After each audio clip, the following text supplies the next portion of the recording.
Hey everybody, good morning. Welcome to the Morning Devo with Beau. Hope all is well for you today on this, July 30th. We're at the end of the month already. And man, it's amazing how time certainly does fly and we keep spinning around that sun pretty fast, it seems like. But Exodus 23 is going to be what we go through today. And we are getting through the book of Exodus, and before you know it, we're going to be done, and we're going to be off to the next book of the Bible. So many people know of the Bible, but they've never actually read through the Bible, and a lot of times when we discuss things or argue about things or all the debates that are online, and especially if they have to do with the Bible, a lot of them, even though they look cool and AI has certainly made everything look really neat, unfortunately, they don't have much substance and they're not very productive because if you don't read through the whole Bible and understand the flow of the Bible, then you're going to miss so much. And unfortunately, it becomes almost like a debate or argument from ignorance, actually. It's just that you're not understanding the flow of the Bible, and you're not grasping it. It's one thing to read it and understand it and go, hey, I just don't agree with it. And this is why. But when you just don't read it, then, you kind of have no excuse. But many people don't. And many people just study little sections of the Bible, but they don't actually go through the entire Bible. And that's unfortunate. You have the Hebrew Old Testament, you have the New Testament, the Greek New Testament written in Greek. It's amazing. When you read through it, your mind, and when you read it from beginning to end, it is mind-boggling how cohesive this is. You're dealing with, over 40 different authors, 3 different continents over a period of 2,000 years. And wow, it is unbelievable how it tracks so well. And we see a big picture and we see kind of what it is all about. The Bible is about God, and it is about a need for humanity's redemption or humanity's reconciliation with God that has been lost. And it's going to happen through a particular child that's born. And this is what we get from the very, very beginning. And that child is going to be super special, and it's going to come from a particular line, a particular human line. But the child is going to be a very unique child. It won't just be anybody coming to, in a sense, rescue you. It's going to be your creator. And that's the mind blower. What we get early on in the book of Genesis is that God exists outside of his creation, meaning outside of time, matter, and space. All the energy and all that stuff. And then he also is a spirit, everywhere. And then we also see him walking on the planet in the cool of the day. So in the first few pages, you get the idea that God is a very unique being. He can be outside of time, matter, and space. He can be everywhere in time, matter, in space in his creation, and he can also be on the dot.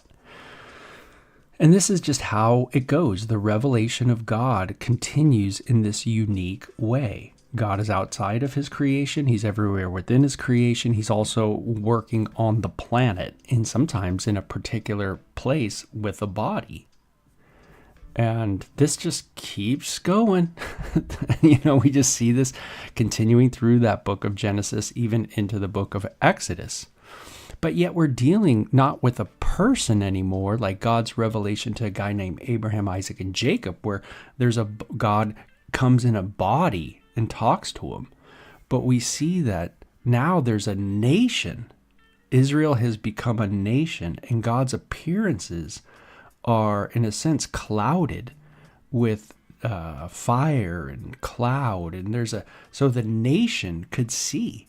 The nation now could see, if it's just one person, it'd be kind of difficult to see that person when you have 1 million plus people hanging around.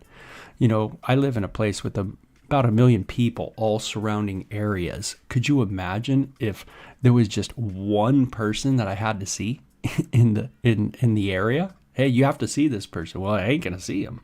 I hate to tell you, but there's a lot of people around.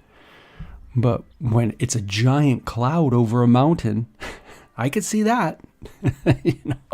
So you can see God is making himself present in various ways, various times, in very unique ways. And but it's all about closeness, drawing near. This idea that we're going to really get honed into in the next book of the Bible. Again, these are things that are just obvious when you read it. But many of these debates and videos, they miss the entire point. Oh, it's so sad that we can talk about biblical things, but miss the whole entire point.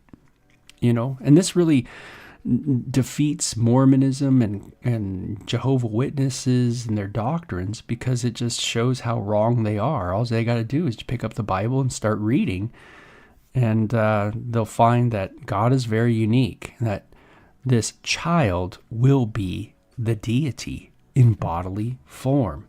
Yeah, not just some messenger, but actually the deity. So pretty cool. Anyway, you must not pass along false rumors. You must not cooperate with evil people by lying on the witness stand. Okay, when I'm in the courtroom, I gotta be honest.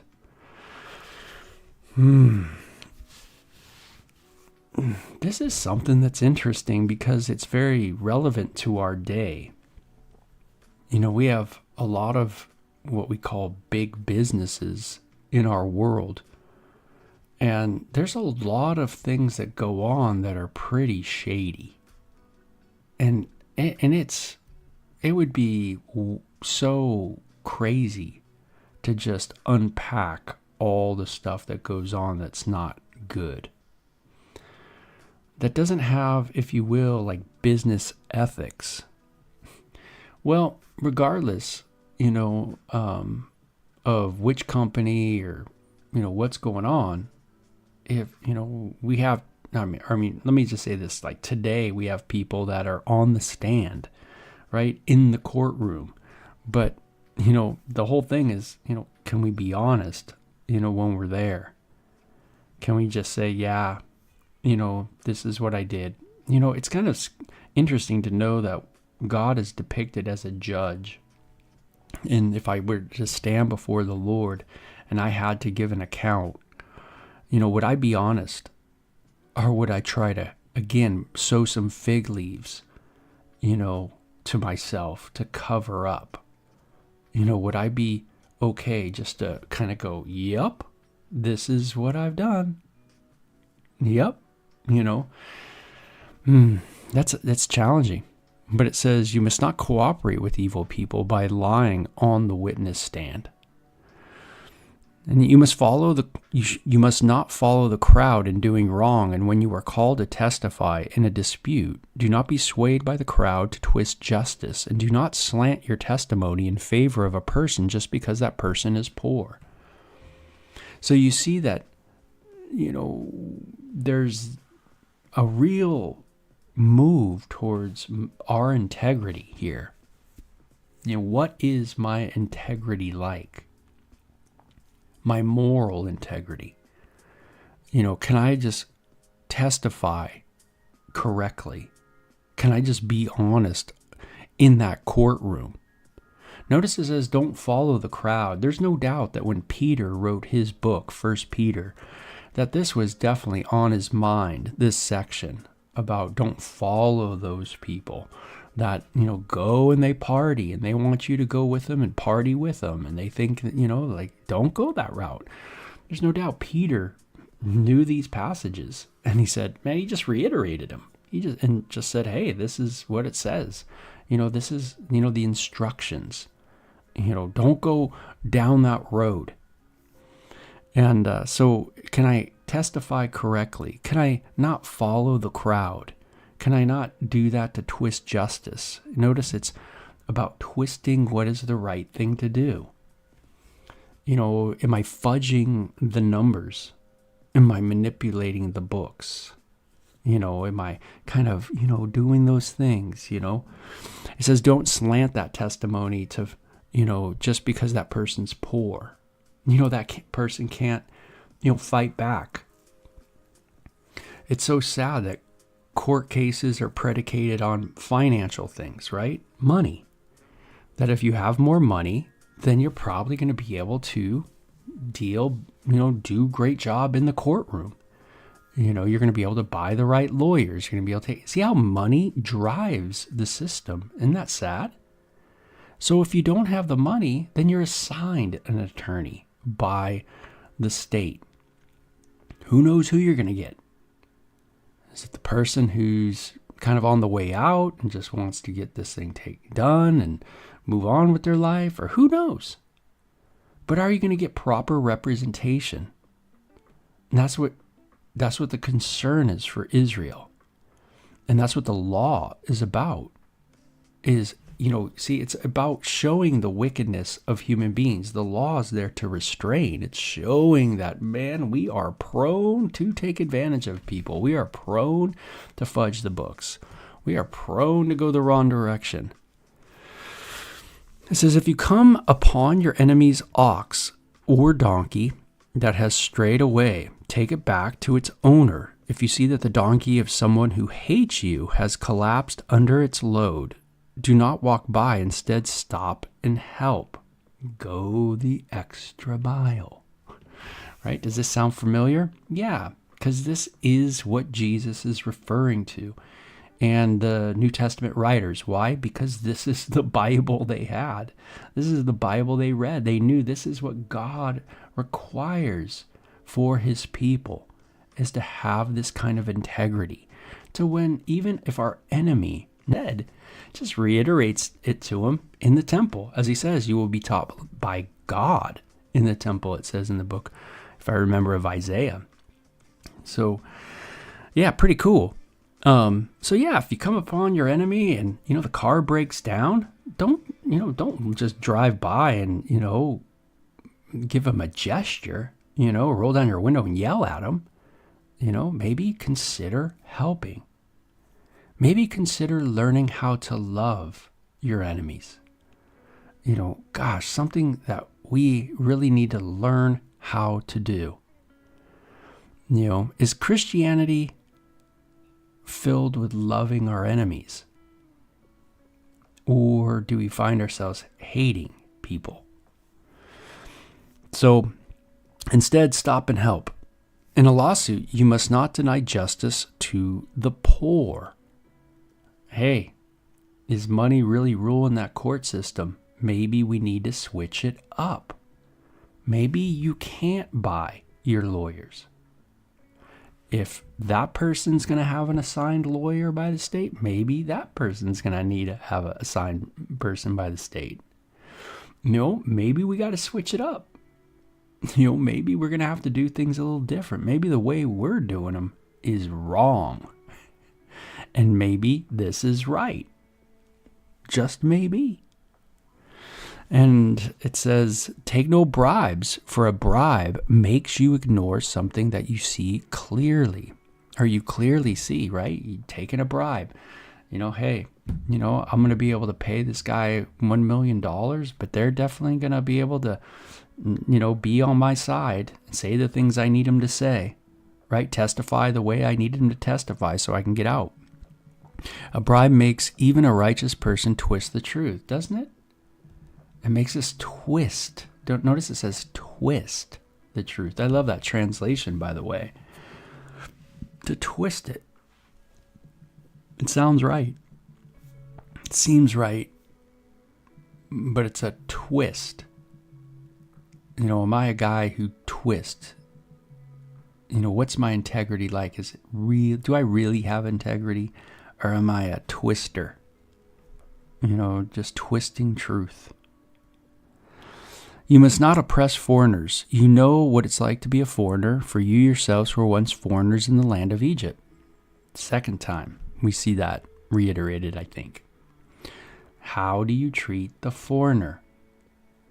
It's funny, growing up, you grow up in Southern California and everybody's like, you see, you kind of grow up with all these terms, these slangs, these like bywords, they're like put down words for groups, right? For ethnic groups.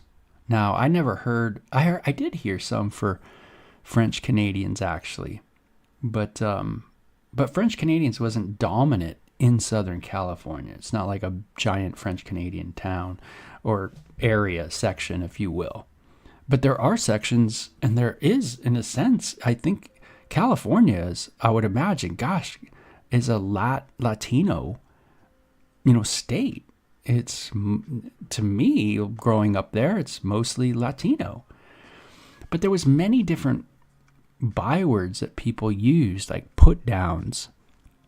And people would say things like, I'd hear people say like, go back to, Mexico, or go back here, go back there. They'd say some slant, I just hear it off the cuff, or something like that somewhere, and I'd always think like, dude, like, I don't think we're understanding that this isn't my indigenous place. That's for sure. Like, I'm not from Southern California. Like my ethnicity, like I am the foreigner. I'm the one, I mean, I think on my dad's side, let's see, my meme came over from Quebec. So that would be, I think me and my dad's generation and my generation are born in the States. But, and then on my mom's side, it goes back. It's like Mayflower stuff. But, am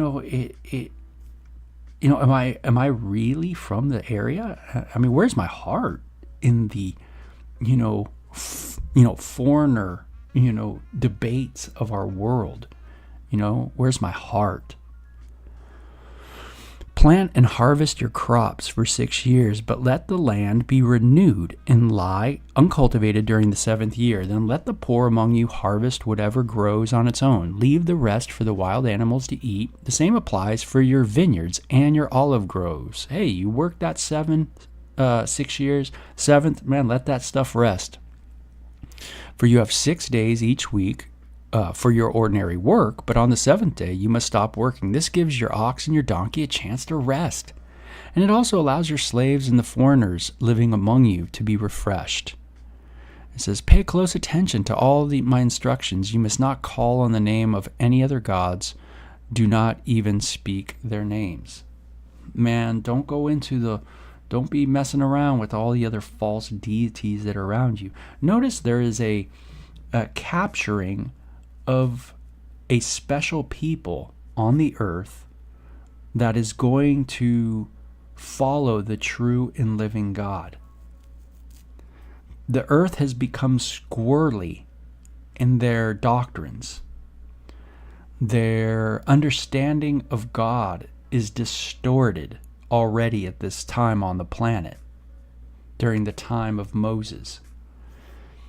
People have morphed the knowledge of the true and living God into images and their own creations and their own thoughts, and their doctrines are twisted and intertwined.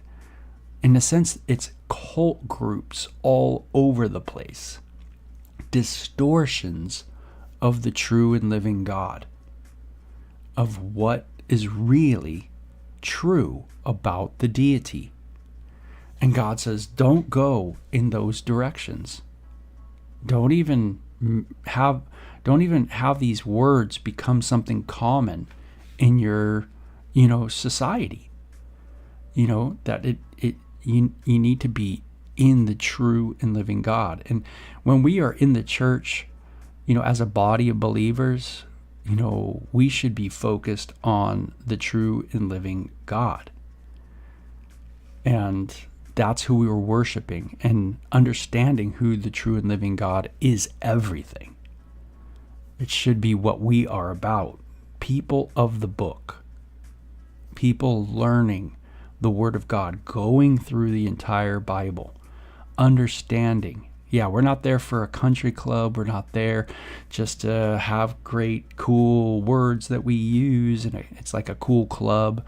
But no, we're there to understand who the true and living God is. And so I love that. I think that's, very, very cool section, of not calling on any other gods, because it really shows us what was happening in that day and how there was what we would call a bunch of cult groups already.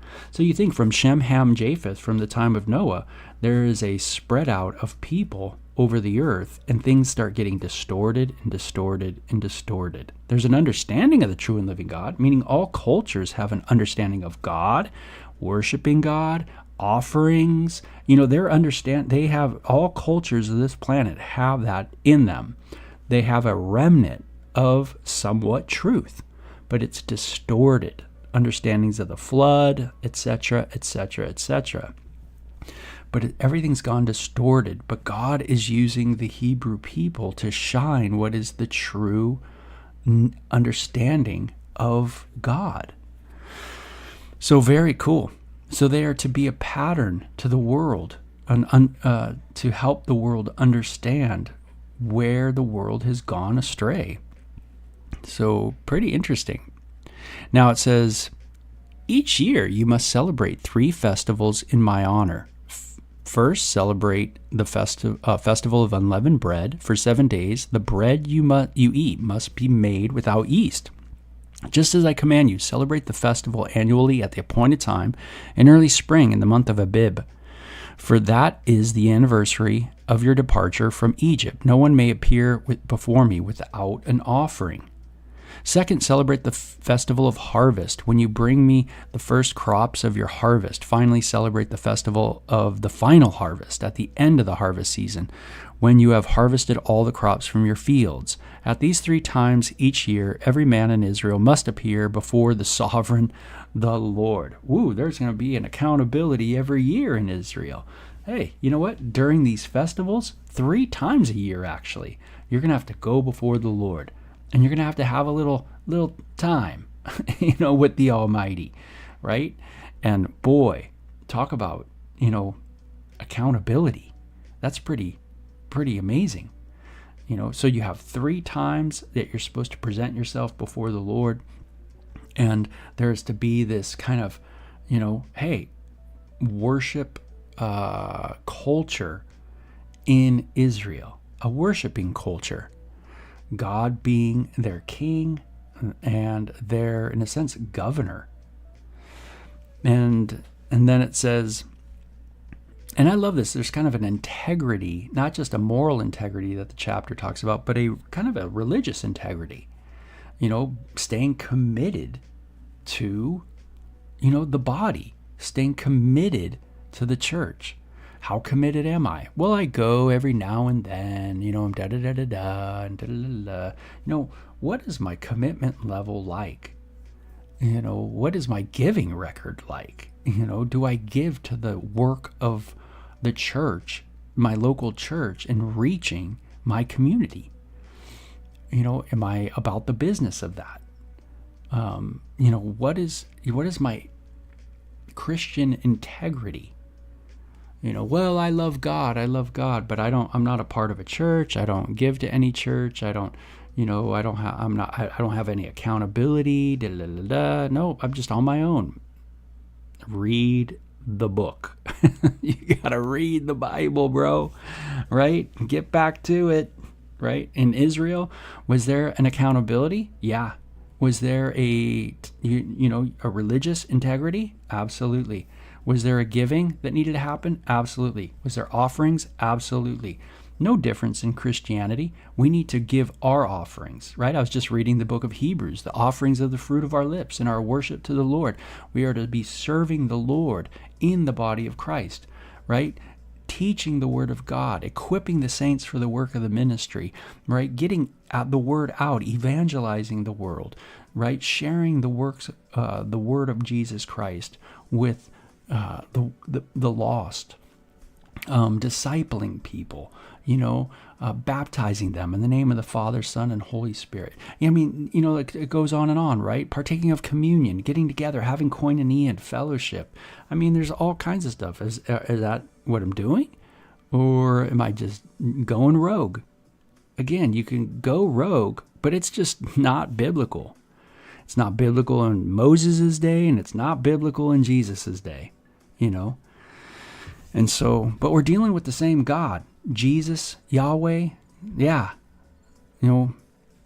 and so it's like, I imagine it's going to be the same, and it certainly does roll that way.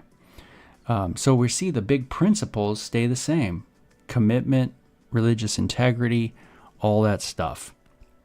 Okay, so let's see. It says,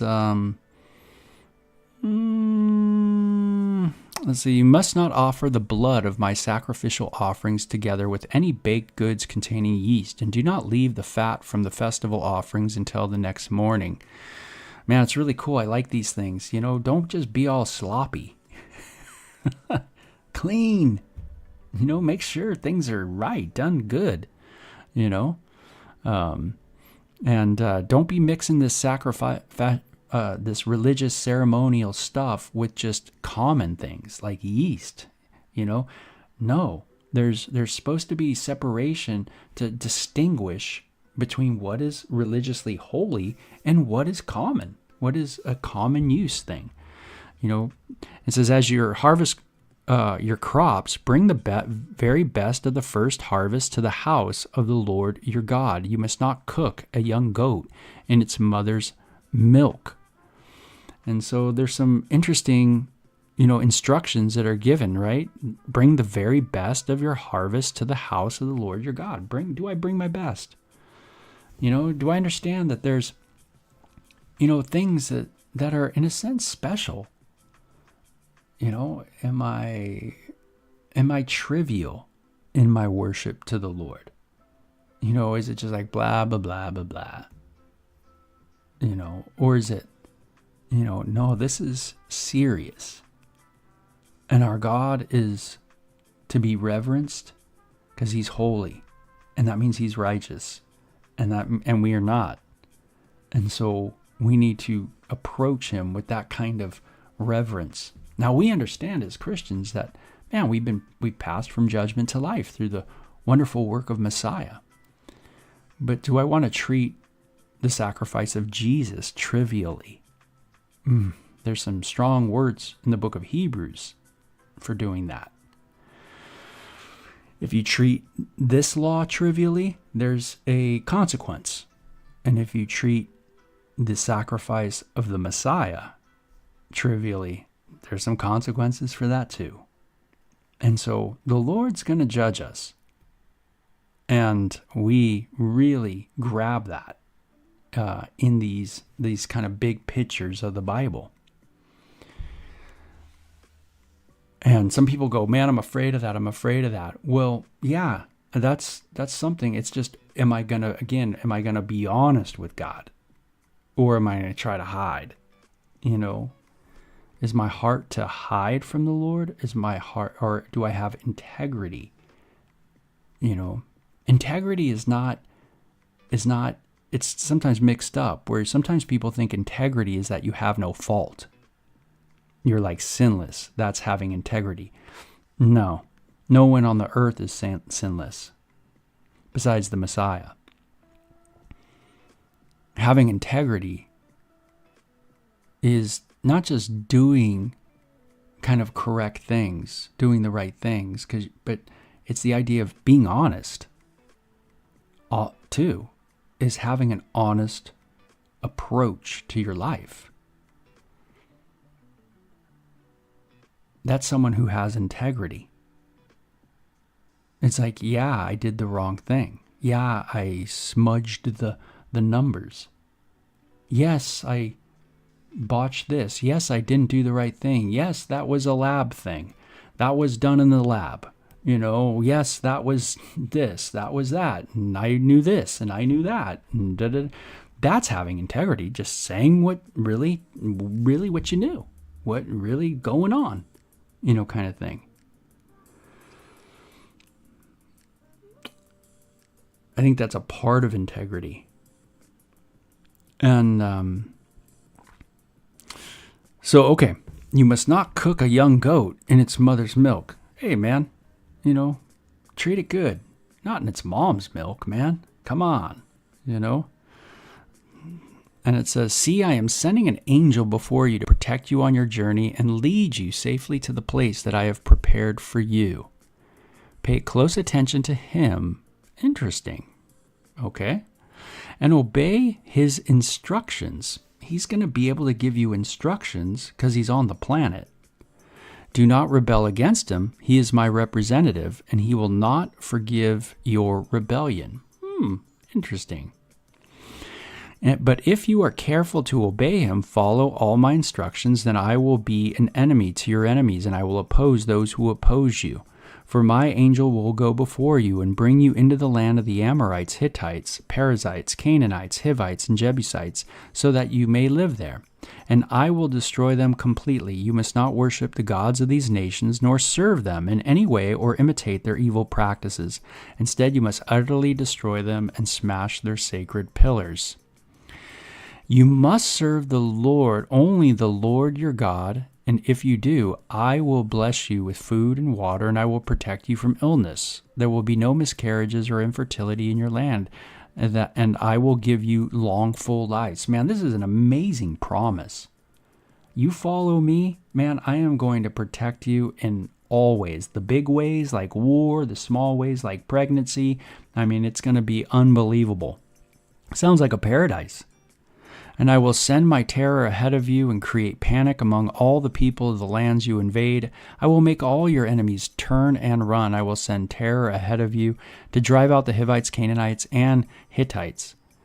But I will not drive them out in a single year, because the land would become desolate and the wild animals would multiply and threaten you. I will drive them out little at a time until your population is increased enough to take the possession of the land. And I will fix your boundaries from the Red Sea to the Mediterranean, and from the eastern wilderness to the Euphrates River. So these are interesting dimensions. You might want to take a peek at this. Has Israel in the modern time ever had these areas completely as part of the land of Israel? What do you think the answer is? Yes or no? Have they ever really taken possession of the entire promised land? And it says, and I will hand you over to the people now living in the land, and you will drive them out ahead of you. Make no treaties with them or their gods. You must not live in your land. They must not live in your land, or they will cause you to sin against me. So why was there a moving away of these tribal land or tribal people? Because there was a temptation, a pull to move away from the true and living God. God is establishing a people that know the true and living God, that are, in a sense, given the proper revelation. They are to be the beacon of light to the world of the true and living God, and who the true and living God is, and what is needed for our restoration. That the revelation of the child that would be born and who child's going to be, it's all coming from the Hebrew nation to the world. So this is to be a separated group of people, holy, separated to God. Just as there's different things that are to be separated from one another. Like you see, you're not supposed to do this with that, and you're not supposed to mix this with that, and there's supposed to be a separation. There's certain things that are to be special, like when you get married, That is to be a special relationship. You're not to just treat it trivially. You're not just to do whatever you want to do. You're not just to want to, treat it like you would any other relationship, or like relationships when you were a teenager, or those type of things. No, it's a special one. It's to be cultivated, invested in, separate from every other thing, right? Holy, special. And this is what God's doing with the nation of Israel. They are being separated, and to have a special place where this revelation takes place, and which this Messiah, this child, would come from. That's the big pictures here. Very cool that God would even do this, right? It's an act of love that God would even, show any revelation to us, because it's not like we're deserving of any revelation. I mean, just look at us and what we've become, right? And so it's interesting, this angel, this servant, the word servant here, gets sent. It's God's representative. But in a real sense, it's very much like God, giving instructions, leading the people. Because what does God keep saying? I will lead. I will take you. I will get you there. I will feed you. I will. But yet there's a person on the planet. Isn't that interesting? So God's saying, hey, I'm going to do it. I'm going to do it. No one else is going to get the glory. But listen to him. So who is the him? Who is the person leading? Man, we're not told exactly. But it's interesting, in the full reading of the Bible, we're going to get more and more and more understanding that it's the Lord that leads the people of Israel. No one else. No one else gets credit for it. No one else is going to be, in a sense, honored for their work other than the Lord in Israel. It's the Lord who leads. They follow the Lord. So it's very cool how you see these kind of interesting revelations of the deity. God's outside of time and space. He's everywhere within. And then he's working on the planet in these unique ways. All at the same time. There's a separation between persons, God's representative. And yet there's a unity, being the deity. Being the one who will judge, the one who will lead, the one who will feed, all this. And that is a unique being, for sure. And so God says, hey, I'm going to do it. And I'm going to do it in a way that helps you.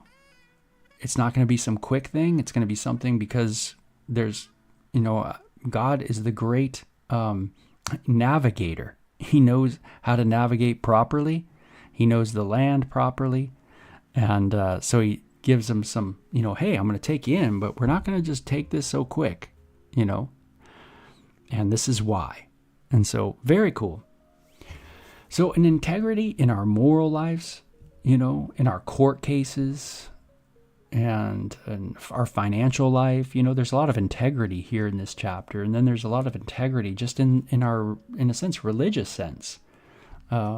Understanding there's a sacred aspect to particular things, and we shouldn't treat it trivially.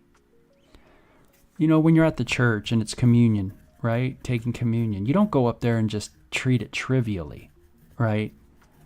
The communion elements, they're to be separated, special, separated from the other loaves of bread, that kind of idea. But I love that. There's an integrity there.